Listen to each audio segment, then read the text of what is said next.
नमस्कार। जय श्री राधे राधे। आप सबका हमारे इस विधिवत ज्ञान चैनल में स्वागत है। आज हम आप सबको सीता जी की चूड़ामणि की उत्पत्ति और वह चूड़ामणि सीता जी को कैसे मिली, यह विस्तार में जानकारी देंगे। यह घटना उस समय की है जब समुद्र मंथन से 14 रत्न निकले। उन 14 रत्नों में 2 देवियों का जन्म हुआ। पहली देवी रत्नाकर नंदिनी और दूसरी महालक्ष्मी। रत्नाकर नंदिनी ने श्री हरि विष्णु को देखते ही तन मन अर्पित कर दिया। जैसे ही वह श्री हरि से मिलने आगे बढ़ी, तब समुद्र ने अपनी पुत्री को विश्वकर्मा द्वारा निर्मित दिव्य मणि से बनी हुई चूड़ामणि प्रदान की। उसी समय महालक्ष्मी ने विष्णु जी को देखा और मन ही मन हरि का वरण कर लिया। यह देखकर रत्नाकर नंदिनी व्याकुल हो गई। श्री हरि ने रत्नाकर नंदिनी की मन की बात जानकर उनके पास गए और बोले, मैं तुम्हारे भाव को अच्छे से जानता हूँ। जब मैं पृथ्वी का भार उतारने के लिए जब जब मैं अवतार लूँगा, तब तब तुम मेरी संहारिणी शक्ति के रूप में अवतार लोगी। मैं तुम्हें कलयुग में कल के रूप में संपूर्ण रूप से अंगीकार करूँगा।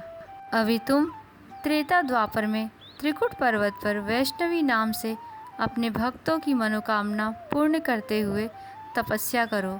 हरि के वचनों को सुनकर तपस्या के लिए जाते हुए रत्नाकर नंदिनी ने अपने केस से चूड़ामणि निकालकर विष्णु भगवान को निशानी के तौर पर दे दी। परंतु वहाँ इंद्रदेव खड़े थे और उनकी इच्छा चूड़ामणि पाने की हो गई और वह उत्सुक हो गए। तब श्री हरि ने चूड़ामणि इंद्र को दे दिया। इंद्र ने वह चूड़ामणि अपनी पत्नी सची के जूड़े में लगा दिया। एक समय की बात है, संभासुर नामक राक्षस जिसने स्वर्ग पर चढ़ाई कर दी और उस युद्ध से सारे देवता हार कर छुप गए। कुछ दिन बाद इंद्र देवता अयोध्या के राजा दशरथ जी के पास पहुँचे और सहायता के लिए याचना की। दशरथ जी ने कैकेयी के साथ संभासुर से युद्ध करने के लिए स्वर्ग गए। वहाँ संभासुर युद्ध में दशरथ जी के हाथों मारा गया। युद्ध जीतने की खुशी में इंद्र और उनकी पत्नी सची ने दशरथ और कैकेयी का स्वागत करते हुए उपहार भेंट किए। इंद्राणी ने कैकेयी को वह दिव्य चूड़ामणि भेंट किया और वरदान दिया, जिस नारी के केस में ये चूड़ामणि रहेगी उसका सौभाग्य अखंड रहेगा और साथ साथ जिस राज्य में वह नारी रहेगी उस राज्य को कोई शत्रु पराजित नहीं कर पाएगा।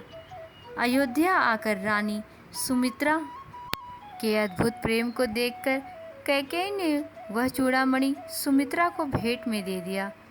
चूड़ामणि की तुलना विश्व में किसी भी आभूषण से नहीं हो सकती। जब श्री राम जी का विवाह माता सीता के साथ संपन्न हुआ था, तो तीनों माताओं ने उसके पश्चात मुख दिखाई की प्रथा निभाई और सबसे पहले सुमित्रा माता ने मुख दिखाई में जानकी को वही चूड़ामणि प्रदान की। इसी तरह सीता हरण के बाद सीता जी का पता लगाने के लिए हनुमान जी लंका पहुँचे और अशोक वाटिका में सीता जी से भेंट करते हैं। तब हनुमान जी प्रभु श्री राम जी की दी हुई मुद्रिका माता सीता को देते हैं और जब वह वहाँ से चलते हैं तो माता सीता से कहते हैं, मात मोहि दीजे कछु छीन्हा, जैसे रघुनायक मोहि दीन्हा। चूड़ामणि उतार तब दयऊँ, हरण समेत पवन सुत लयऊँ। इसका अर्थ यह है कि माता मुझे प्रभु ने मुद्रिका दी निशानी के तौर पर, वैसे ही आप मुझे प्रभु को देने के लिए कोई निशानी दें। तब माता सीता ने वही चूड़ामणि उतारकर हनुमान जी को दे दिया। हनुमान जी लंका से वापस आकर चूड़ामणि भगवान श्री राम को देते हुए वियोग संदेश सुनाए। इस प्रकार इस चूड़ामणि की उत्पत्ति की कथा है। इसी प्रकार की रोचक जानकारी और हम आप सबको देते रहें, इसके लिए कृपया आप सभी हमारे चैनल से जुड़े रहें और लाइक शेयर सब्सक्राइब करना न भूलें। धन्यवाद। जय श्री राधे राधे।